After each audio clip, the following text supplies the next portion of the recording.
Walking in the Footsteps of Henry Chalke, presented by author Nick Cowen, as part of the Spring Talk series, hosted by the Chase Chalke Landscape Partnership.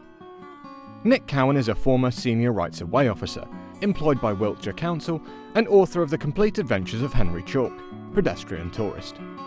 In this talk, Nick explains how looking after South Wiltshire's public rights of way for 30 years led him to write a trilogy of adventure stories. He'll be talking about his association with the Chase Chalke Landscape Partnership and his own memories of growing up in the Chalke Valley. Okay, so I'm not going to launch straight into talking about the books because it didn't happen in a linear way. The books evolved really by seeking into information in South Wiltshire and really immersing myself in it, and they were a product of it rather than the original intention. So I can't sort of suddenly say it happened like this. I think the best thing I can do is talk about my, growing up on the Chalke, working on the rights of way, and really getting to know the landscape. And perhaps through all those things, that will give you an indication of how this thing has evolved and being not doing it in a linear way. As Johnny says, I did it for 30 years, looked after the rights of way in South Wiltshire, which is an incredibly lucky job to get. I don't quite know how that happened, but it did. And it's somehow moved on from when I was a kid, I grew up, I was just interested in maps, I was interested in walking, I was interested in old stuff, in books, and imagining the past to be much better than the future. I don't quite think that now, not quite in the same rose-tinted glass way, but I do keep one boot firmly placed in the past. Somebody's got to, haven't they? Let's face it. So I'm into books heavily, and I suppose my books really are a celebration of books as much as anything. I've got books on the bookcase behind. I know that during lockdown, everybody's been looking at everybody else's shelves on their Zoom videos and on the interviews on the telly, seeing what they've got on their shelves, which is far more interesting than what's actually being said. Anyway, I've got books, so that's good. So I'm a bibliophile, I'm a Luddite, I'm an obsessive, and as Lindsay would say, I'm probably a right pain in the backside. So I'm going to move on to the first pair of slides, really, first pair of pictures. And these are a painting that was painted by my mother in 1961, Frida Cowen, as was then, and a picture of the same view, actually, the River Wylye. And my mum is a very, very good watercolour painter and still is. And this was one of the first she did in Wiltshire when we moved down here. It was a bit like sticking a pin in a map. She was a reception teacher. She didn't have a job, and just really stuck a pin in the map and came to Wylye and lived in a little cottage which was made of chalk, ironically. And that's where our life in Wiltshire began. We had no other contact with Wiltshire. It was as lucky as that. And she got a job straight away working in Codford as a reception teacher. And she used to take us, when she could, down to the river, down to this spot when I was about 2. This painting is 1961, but so around about that time, I fell in the river. She probably wasn't trying to paint at the time. Me and my brother Bob were down there and messing about, and I fell in. And being a rather large and ungainly 2-year-old, I probably bawled and cried to go home, being all soaking wet. So she probably had to lug me all the way back to the village. But I went back to this spot and looked at it and took this picture, actually, which shows the Kissing Gate and a footpath which runs right alongside the river. A beautiful path that runs from Wylye through to Fisherton de la Mer. One of the few paths that actually travels alongside a river. Very few do. And I think if you're looking at a map of South Wiltshire, you'd realise that. You think, well, hang on a minute, why aren't there paths alongside rivers? Well, paths didn't evolve like that. Paths were built out of necessity or grew out of necessity, and walking alongside a river for recreational purposes wasn't a necessity. Crossing a river was an essential thing. Bridges and fords and things were very much part of the access sort of network, but actually having a stroll along a river wasn't. But the reason this one is alongside the river is because it's the straightest route between Wylye and Fisherton. and that's why it is where it is. And the kissing gate there, I put in probably about 25 years ago when I first started, and that was really part of my role. Really, was to make access easier for people. So to replace a rickety old style with something that was going to be easier to use was the way to go. And we did that ever since until I retired, and it's still going on. Making access easier, so you don't have to lift yourself up to climb over a stile. You're not put off or daunted by a stile. Oh, there we go. 5 minutes doesn't take long, does it? And yeah, so we put that style in. I got those kissing gates made. They were 50 quid each in Tisbury, and I got a man to fabricate them. They made me 100. It seemed like a huge investment at the time, but they're still there and they're still out in the network and still doing well. So not bad for 50 quid. So there we are. So we didn't stay in Wiley for long. We moved to Stockton, which is pretty much where I grew up, where I can remember life. Stockton was in the Wiley Valley, just only 2 or 3 miles away. My father got a job as a company secretary for a farm, and then we grew up on the farm. It was a working farm. Farmers walked up the road to the farmyard every day, 7:45 in the morning. It must be 20 people walking up the road off to the farmyard to meet and muster and get told what they were doing for the day. It was a very unusual situation, and even then, you know, because farms weren't like that. This was something that I don't know.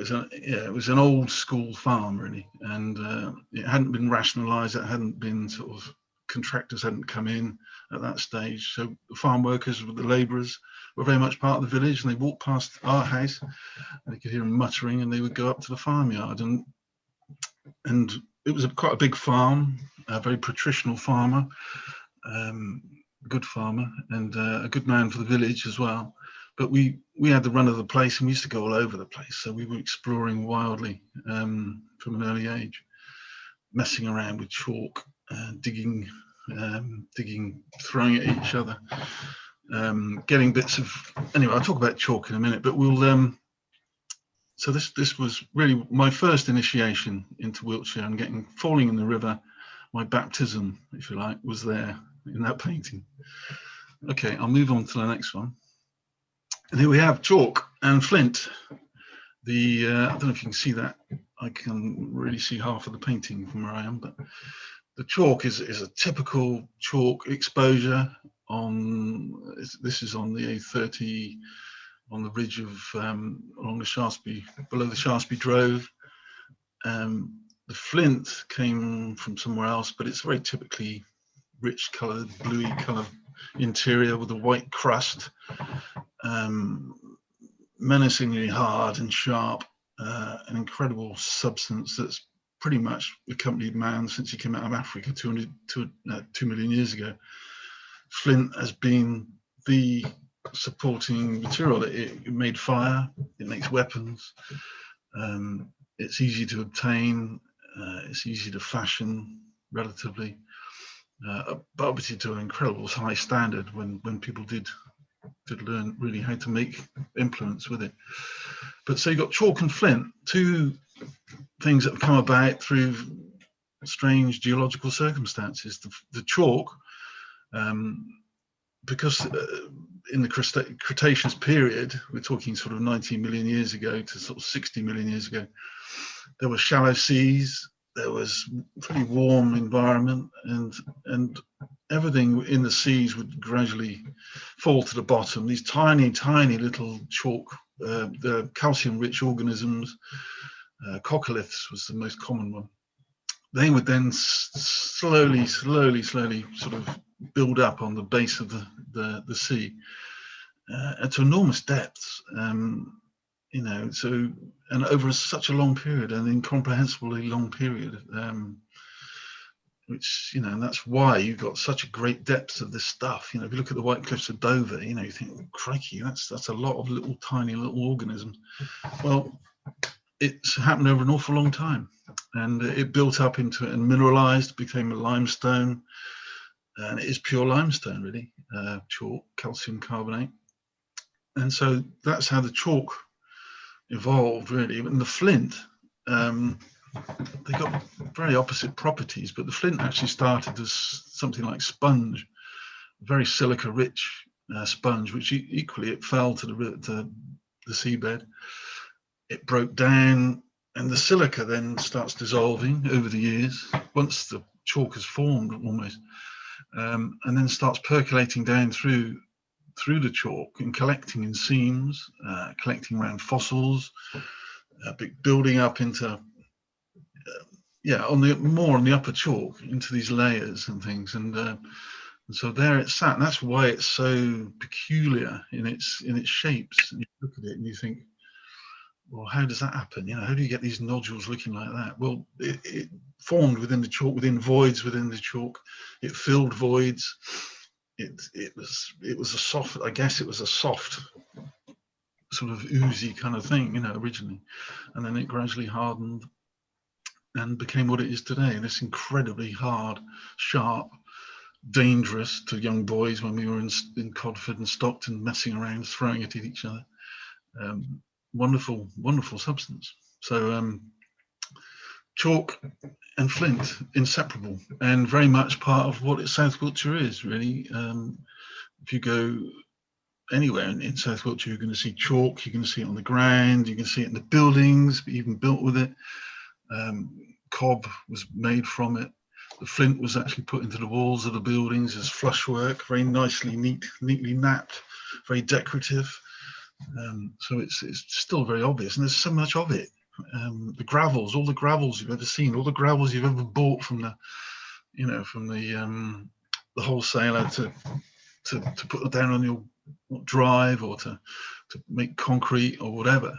All those little pieces of flint, all formed in that way, and of course, glacial processes or post-glacial processes, periglacial kind of activity washed a lot of the flint and chalk, you know, stone washing kind of huge areas and eroding bits and making the gravel flow into the rivers where it was found and used by ancient man. So flint,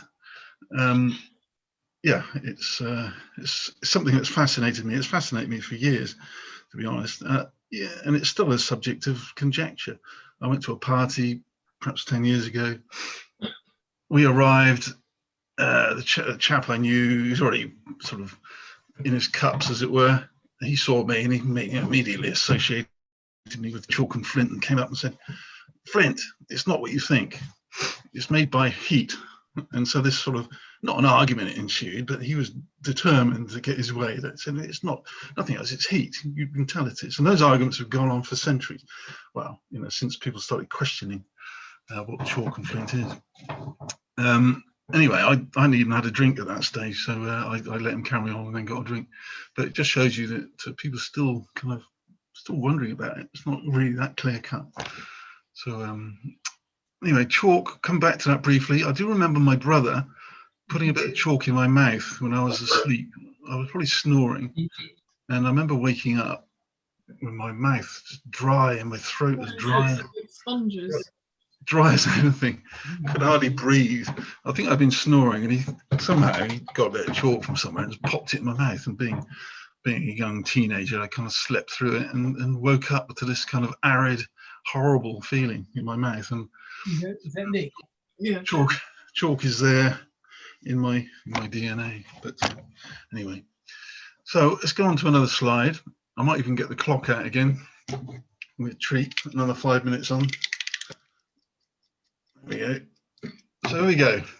You've got Salisbury Cathedral, Stonehenge, two iconic buildings. Both feature in the books. We'll get around to talking about the books, but certainly the cathedral is referenced in the books, and the denouement for the final part of the what was the gold book happens in the cathedral. Stonehenge is visited on 2 or 3 occasions throughout the books. Again, more conjecture about its origins, but some fun as well, because there's a cricket match that takes place there, which did happen, and some barrow excavations that took place very near there, to the south of there. Very, very prestigious barrow was excavated, called Bush Barrow, and that features in the book as well. So, but Salisbury Cathedral and Stonehenge are both made from stones not naturally occurring really in South Wiltshire, well, not close to their origins. The limestone does appear in South Wiltshire, but it had to be dragged a long way to make the cathedral.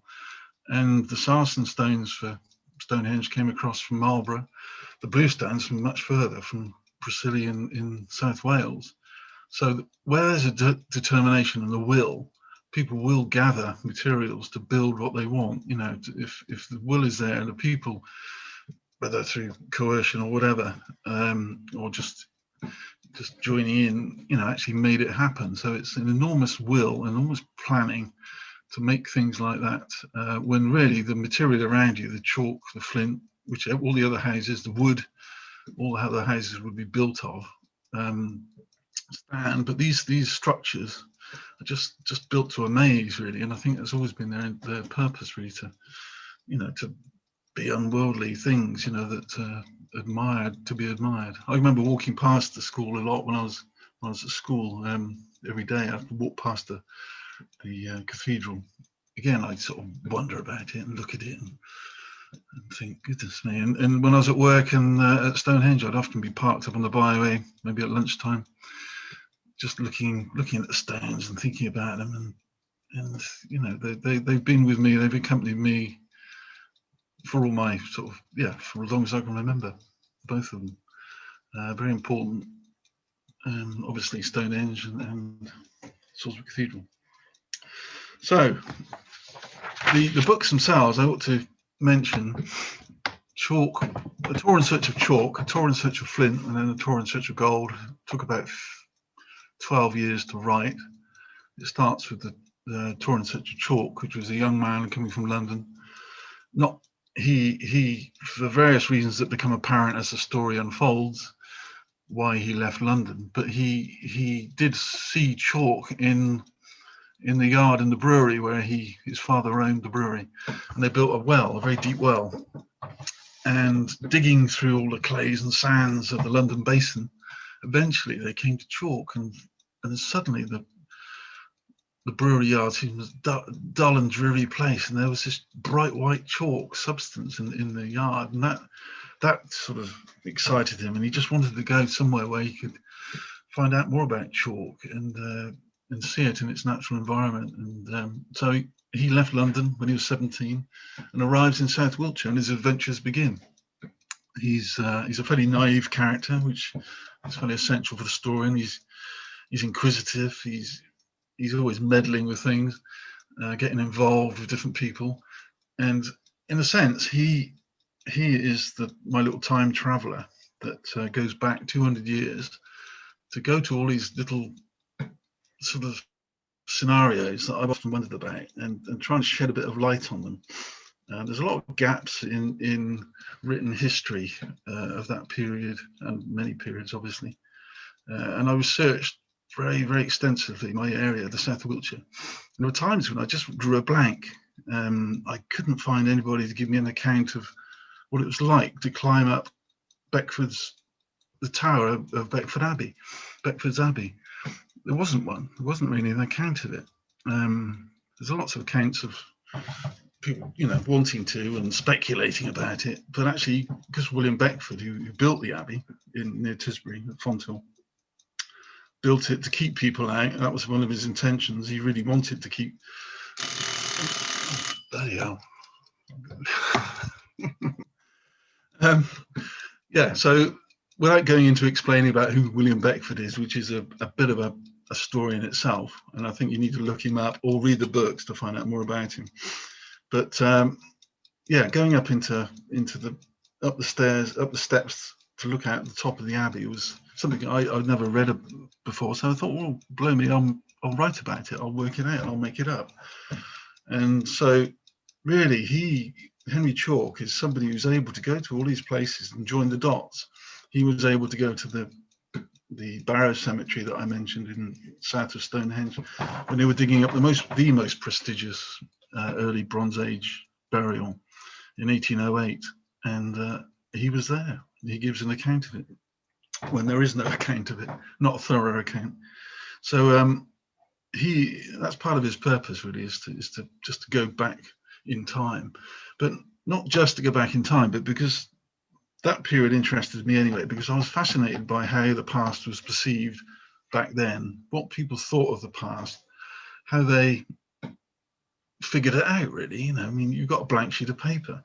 How do you work out when things happened? You've got the classics, you've got the written word from the Romans, you've got a few other little sketchy bits of literature that you could refer to, but really you don't, you know, it's not written down. You can't work, you know, you need to work it out for yourselves. And it's that process, that working out for themselves, that fascinated me. And it really was the birth of archaeology 200 years ago, when people were breaking away from the classic views of the past and starting to build their own, sense really of what did take place and the chronology of it. Because, you know, the biblical chronology said that life started in 4004 BC, and that was it.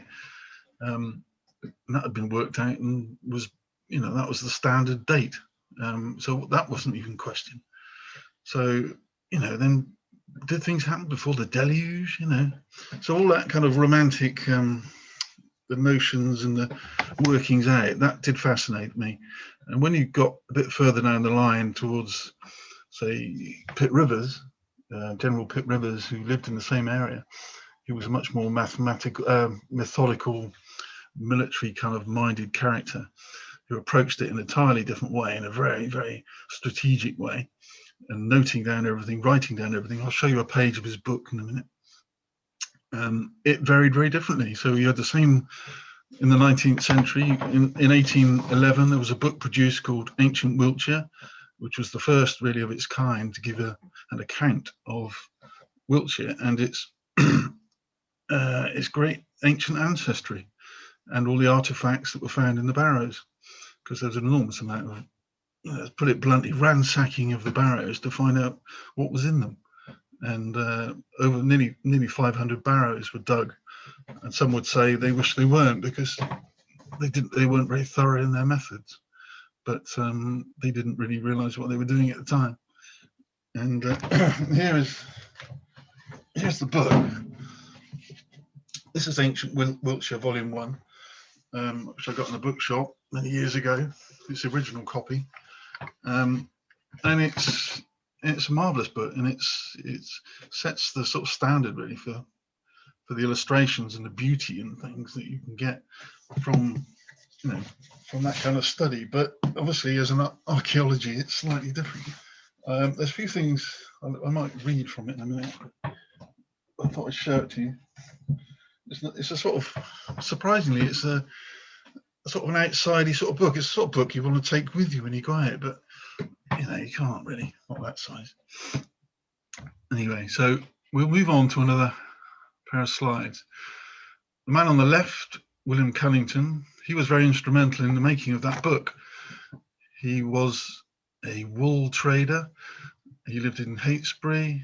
He had no classical education. He basically was told by his doctor that if he didn't get exercise and ride out, the doctor said, ride out or die. I think those are his instructions, because he had a disease called acromegaly, which can be detected in the picture actually, which is an overactive pituitary gland. And he was basically dying from it. There was no cure at the time. It was not recognized. It wasn't identified. But in that sort of 10 or so years, when he was told to go out and get some exercise, he rode out around the environment around Heytesbury. He noted all the barrows and the earthworks and the other archaeology, and it sort of, he got involved, and he also started excavating around that time with a couple of local labourers, and they started pulling. Well, it started on long barrows, which are very big, don't provide a lot of encouragement really for the early antiquaries, because they were just full of bones and flint.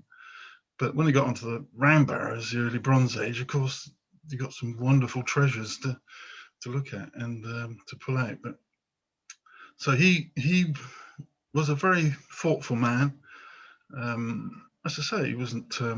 He was a trader, but not of the class of, say, a lot of the, like somebody who he did join forces with ultimately, which was Sir Richard Colt Hoare, who was the banking heir from Stourhead, who in the end bankrolled the whole operation of the Barrow investigation and the production of that large book I just showed you.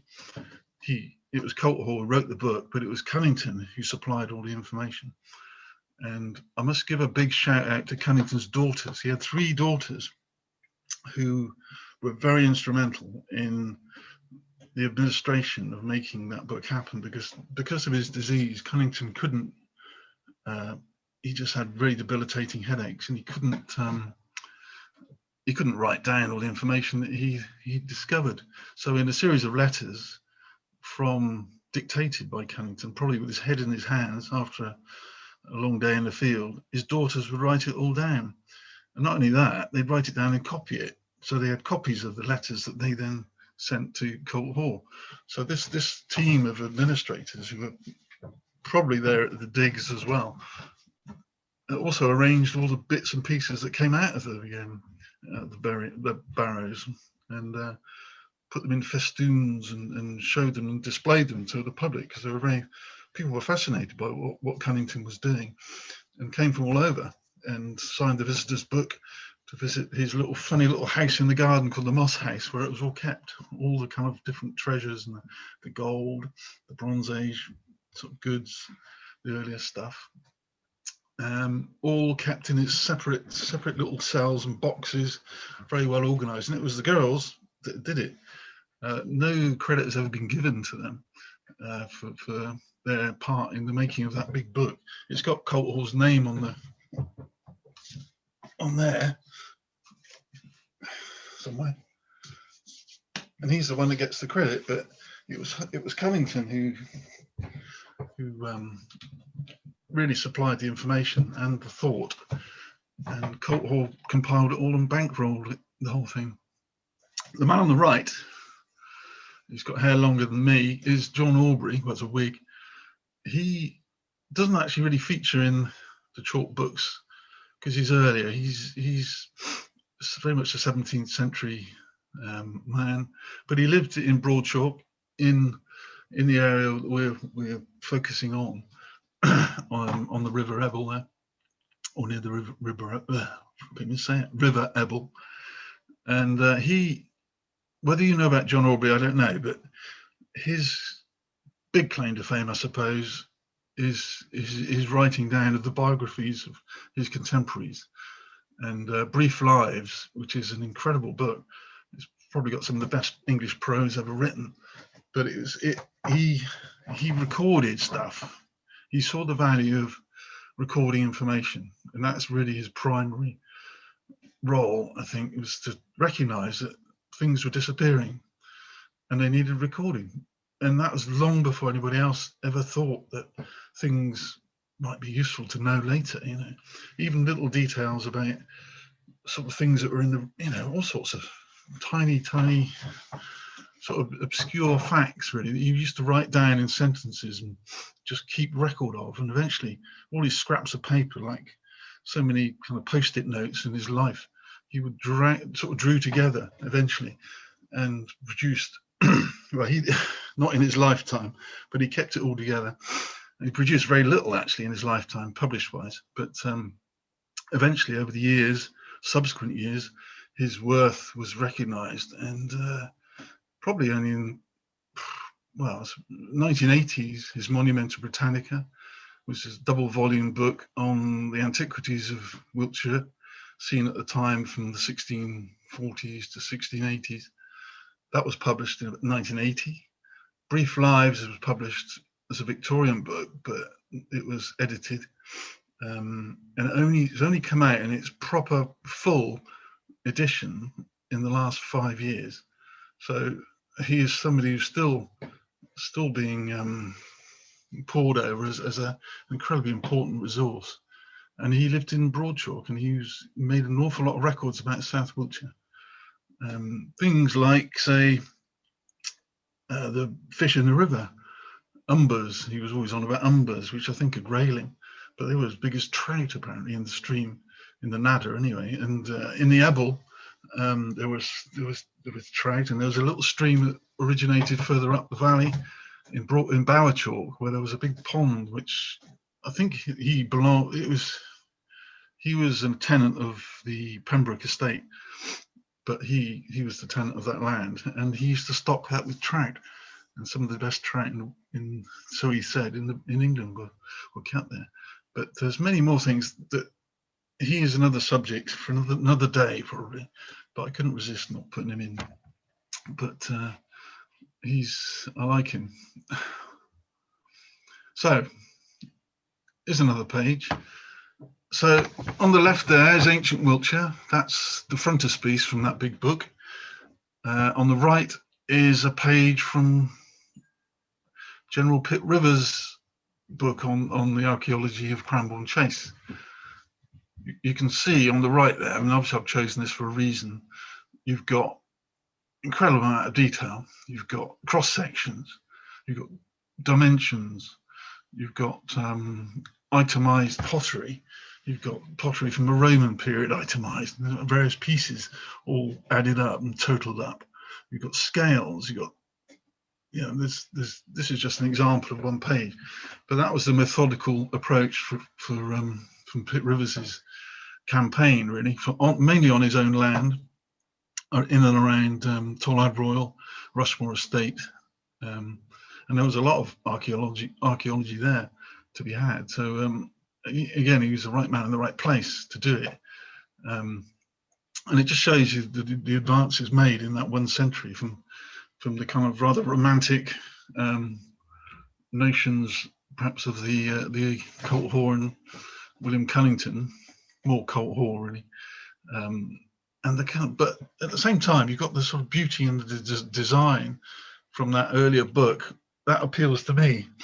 I know I'm saying that the other's proper archaeology, but that's what made me write the books I read, because I like that kind of the approach they made, the romantic sort of whimsical, I suppose, making up stories about things with actually any foundation.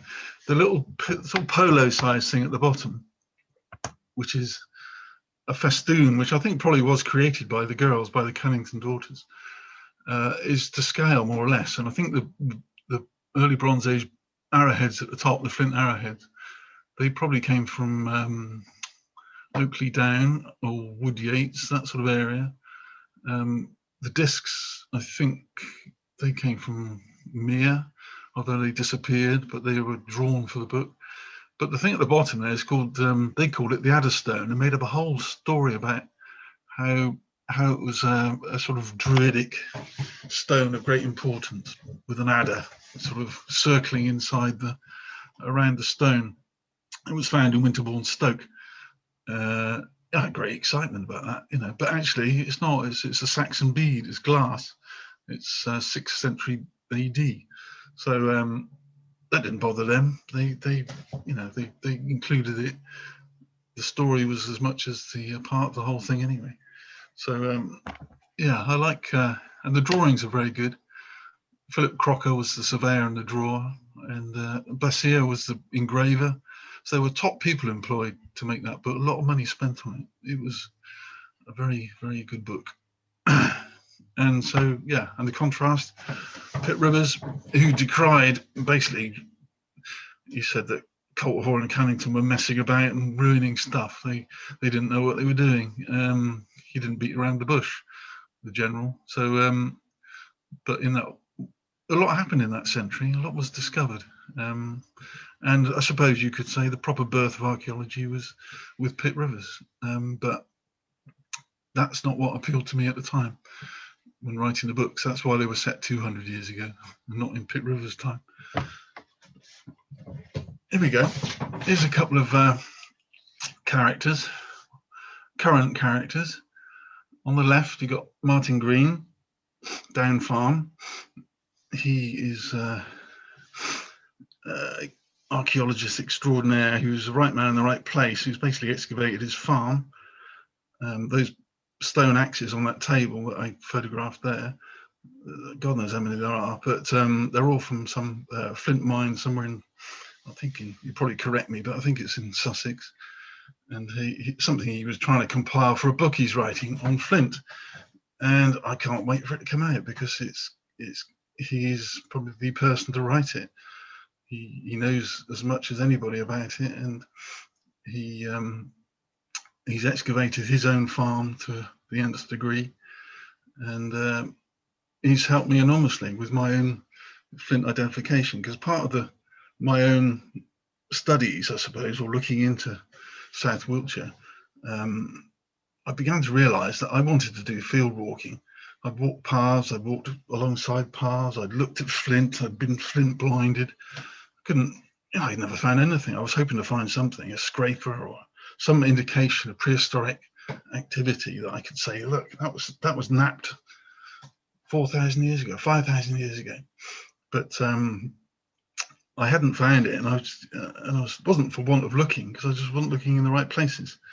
But when I did eventually get a breakthrough, which was all to do with finding an article in a book written 100 years ago about how the vicar from Donhead St Mary was out on the grounds above the village on the Greene sand, which is a layer of geology below the chalk, but very, very, it was fertile. It was good growing country. This is the Vale of Wardle, and he gave an account of how he found axes and all sorts of stuff. I thought, that's strange. How's that finding that on the Greene sand?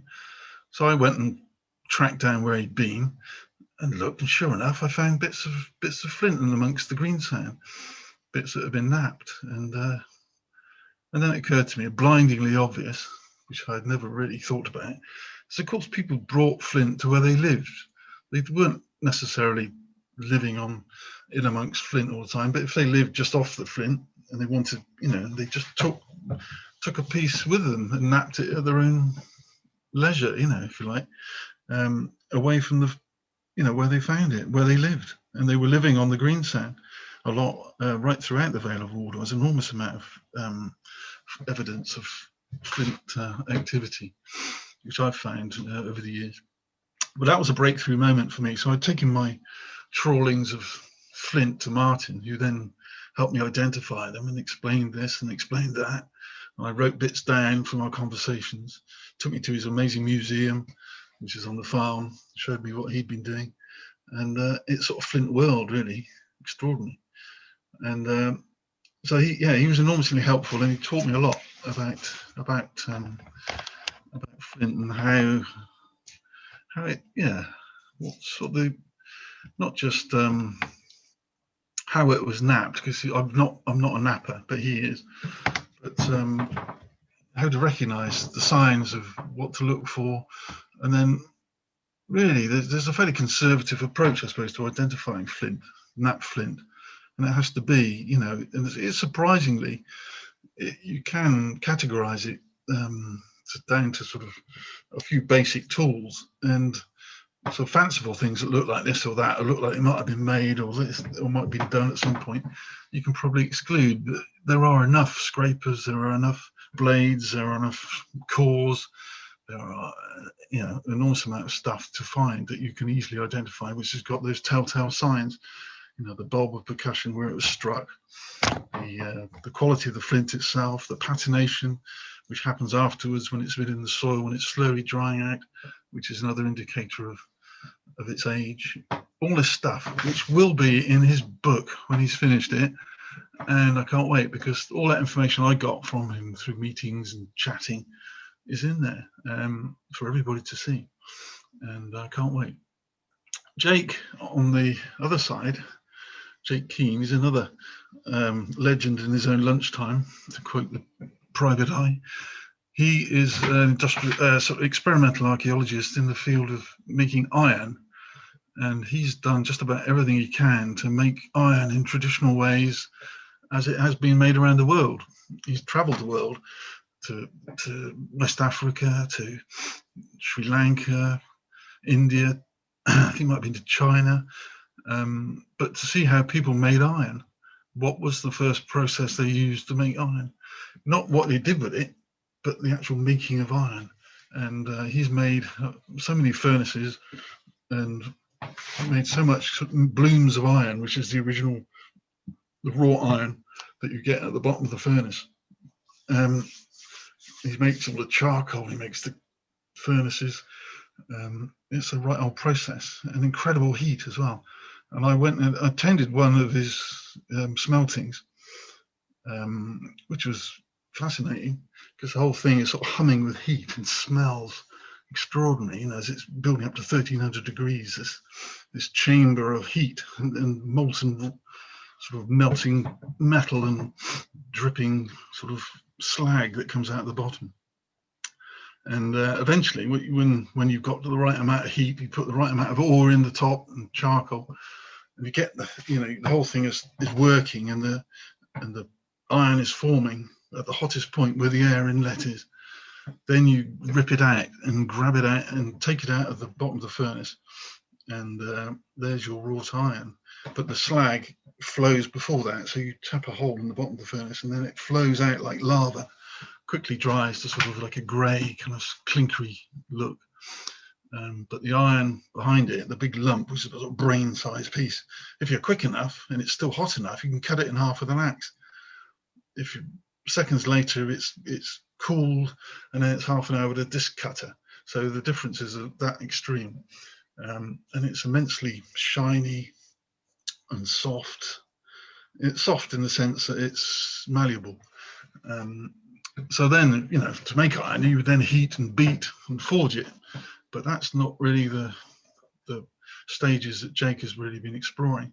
He's been exploring the making of iron, and after going to one of his smeltings or firings, I then recognised the kind of the slag that came out the bottom after it had dried. This sort of grey, bubbly, sort of liquidy, sort of frozen liquid, if you like. And I thought I'd seen it somewhere before, so it racked my brains to think where it was. And eventually I did remember, and I took him there. It's in Tisbury, and I showed him where I'd been. I said, "Look, this is what I found." And he said, "Yeah, that's slag." And we looked around. There was iron ore in the fields. There was a lot of other evidence of iron making and iron workings, which sparked up a whole investigation into iron making in South Wiltshire, which has never been recorded before. And not only is it in South Wiltshire, it's not far from where the stone came from Salisbury Cathedral. And there's an enormous amount of iron in Salisbury Cathedral, in the casings and latches and all sorts of things. And so the theory is still in its unproven stage, is that perhaps some of that iron from Tisbury was actually, that is the origin of the iron in Salisbury Cathedral. And that came about really from just going to see Jake, seeing some smelting slag, and then taking him there. And then they did investigations, and sure enough, they found loads and loads of furnace sites. Not only that, he went to see Terry Pratchett and got some support from him for the dig. And Terry Pratchett said, "Well, being a sir, I've been knighted, I think I need a sword. So could you make me a sword?" So that then came about that Terry Pratchett had a sword made from Tisbury iron and meteoric iron as well, which I did see. I went to when he was there. I met him then. I met him a couple of times actually. But so these two people, we're talking about Cunningham and Aubrey and people from the past, but these are two people currently working in this area. When Jake's from Cranborne, he set up the Ancient Technology Centre at Cranborne years ago, which in itself is an amazing place. And Martin, with everything he's done there, not just to the archaeology, but the wildlife on his farm is just stunning. He's got nearly 100 bird species on the farm. So they're both, in this area, both active, both writing books. I hope they get on with it. Here's a picture of the River Ebbel. Sorry, River Ebbel. I found it very difficult to say. This is at its early stages, right up the valley at Norrington. And I kind of like water flowing over grass. When you see the grass beneath the stream, it's a winter-born stream. Sometimes it's there, sometimes it isn't. And then gradually it gets bigger as it goes down the valley, obviously.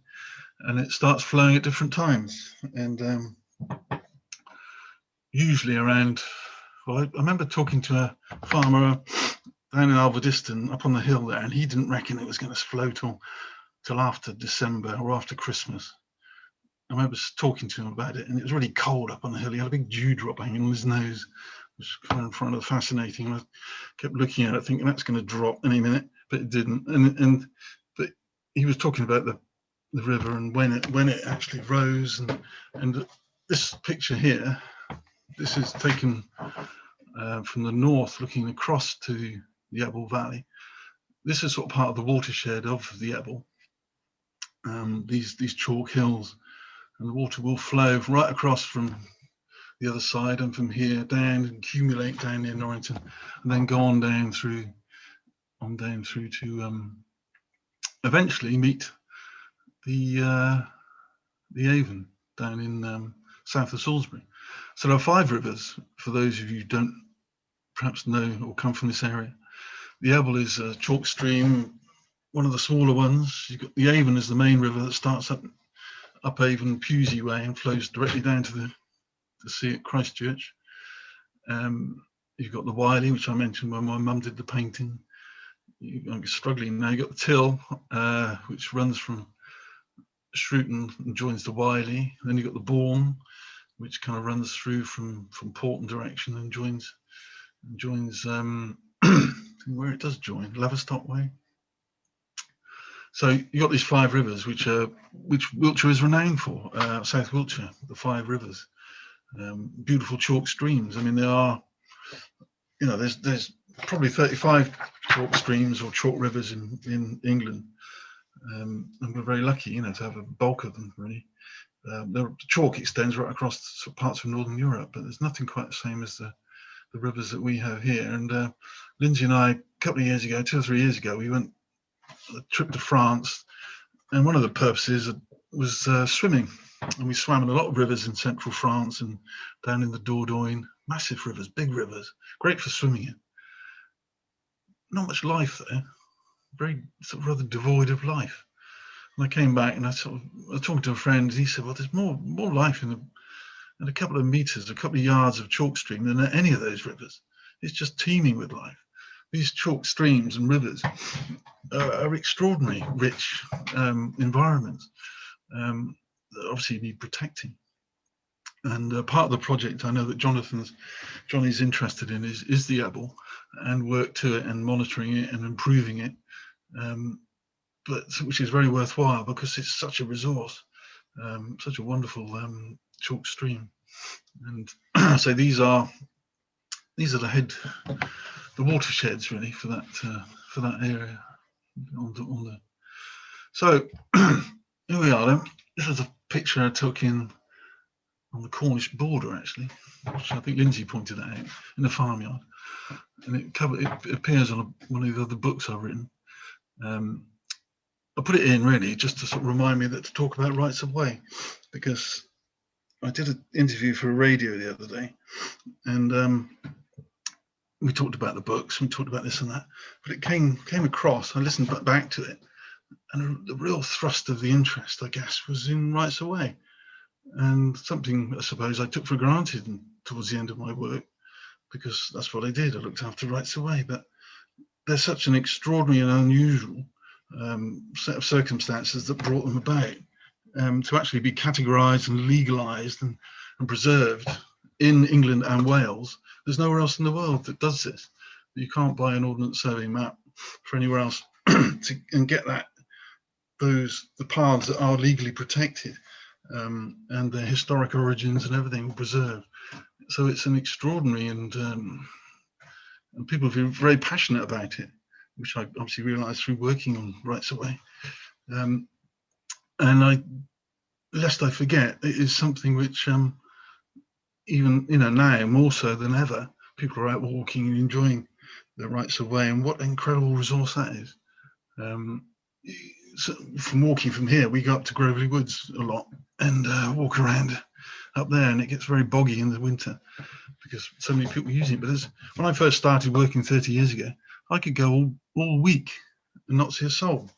I could be out working anywhere, sort of away from the villages, away from the dog walking routes, and you wouldn't see anybody. That completely changed. By the time I'd finished, you would be, wherever you were, there'd be somebody appearing on a mountain bike, a horse, a walker, somebody would be, you know, it just, people were using the paths and exploring. And that's very gratifying that people did do that, because it makes it seem worthwhile, but it's suddenly they've realized what they've got, and they're very keen to protect it. And I'm all for that. So again, a part of this project, that Johnny was talking about, is access within the area, the Ebbel and the Chalke area, and there's going to be a lot of opportunities for people to get involved in that, either volunteering or just walking. Yeah, joining up paths, making up their own paths, using the kind of ridgeways, which are very important to access the interior. Hang on, I need a drink. This is Perry from Borough Hill Cider Farm. Very nice.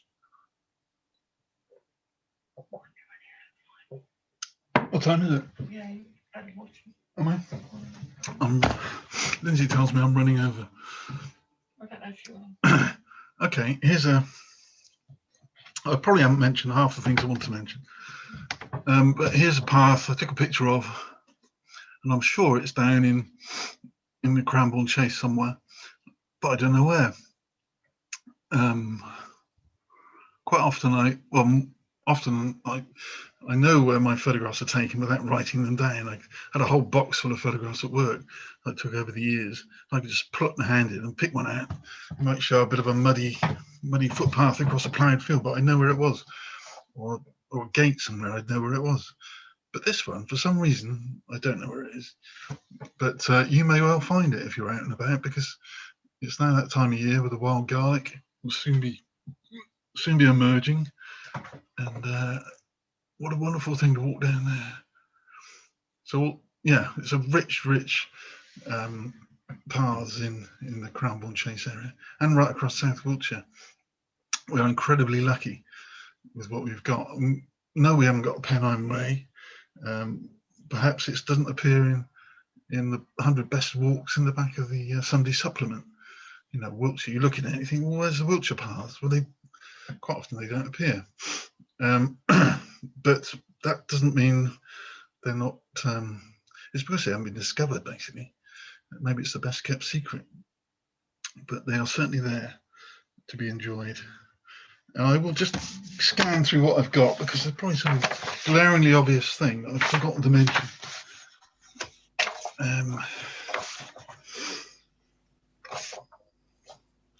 Oh yeah, the book. I knew there was something. Yeah, the Henry Chalke trilogy. It evolved, as I say, through a deep immersion in the South Wiltshire landscape and its history and its characters. And Henry Chalke is the kind of glue to stick it all together. He makes the paths. He writes the letters that unfold his daily events and his adventures. And but it's based on a genre, the domestic travelogue, that did actually exist. And that's how I got interested in writing in that way, because when the Napoleonic Wars were on, people couldn't travel to Europe. The Grand Tour was out of the question. So they started exploring their own backyard and going to Cornwall and going down mines, or going to Wales and Ireland and places, and then recording their adventures in a series of letters. And this is a very common occurrence. So there's quite often they publish them anonymously. So somebody would go out, leave London, travel down to Cornwall or travel to the West Country, write down their adventures in a series of letters to somebody else. And when they finish, they come back, they collect the letters or compile them, they then embellish them to make them more interesting. They copy bits from other people's that they've missed to make it more interesting, and then they publish them anonymously. And that was the fashion. And there's a lot of them of that period, and they're collectively called domestic travelogues. So after buying a few of those books and researching them, I thought, well, that's a good way to have an unfolding story. And so I started plotting my domestic travelogue. I was going to write an academic paper on the domestic travelogue, on its, what it was and various examples. But in the end, being me, I ended up writing a domestic travelogue of my own as a means to write a story, as a means to tell a story. And so that's what it is. And the trilogy, as has come out now, the Complete Adventures of Henry Chalke, is the 3 books that I wrote: A Tour in Search of Chalke, A Tour in Search of Flint, and A Tour in Search of Gold, collected together. It's got a new map that I've drawn. It's got new illustrations that I've drawn at end of chapter. I designed the cover, which I stole from ancient Wiltshire frontispiece, you'll see. And it was the publisher, really, John at Hobnob Press, who originally published the first book, Tour in Search of Chalke, after me being told that he would be interested in reading it way back then. He said, yeah, I'll publish that. And it was as easy as that. I didn't even ask him. So he published it, published the second and the third. And then last year he said, could you do it as a collective, as a trilogy? And I thought, yeah, I could do that. So that's what I spent last January, February, March day, was getting all that up together, which I enjoyed doing. So that's available as a single book. And I hope you enjoy it if you read it. I've written a couple of other books on the disenchanted world of a rights of way warden who's come to the end of his working. How do you describe it? I suppose it's the recessions and the kind of everything else that got to him, and he couldn't see a way ahead of actually doing his job anymore, until this young volunteer pops up uninvited and imposes himself, and it's what happens after that, really. So on the one hand, we've got the warden whose interest is kind of on the wane, and then you've got this young volunteer who's inexplicably kind of making stuff happen. And I suppose it's a bit of a satire on a big society, if you wanted to call it something. It's a working relationship between the old warden and a young volunteer and there's 2 books of those. Trust Harrison's the first, and This Way Not That Way is the second. And they came, I think the last one came out 2 years ago.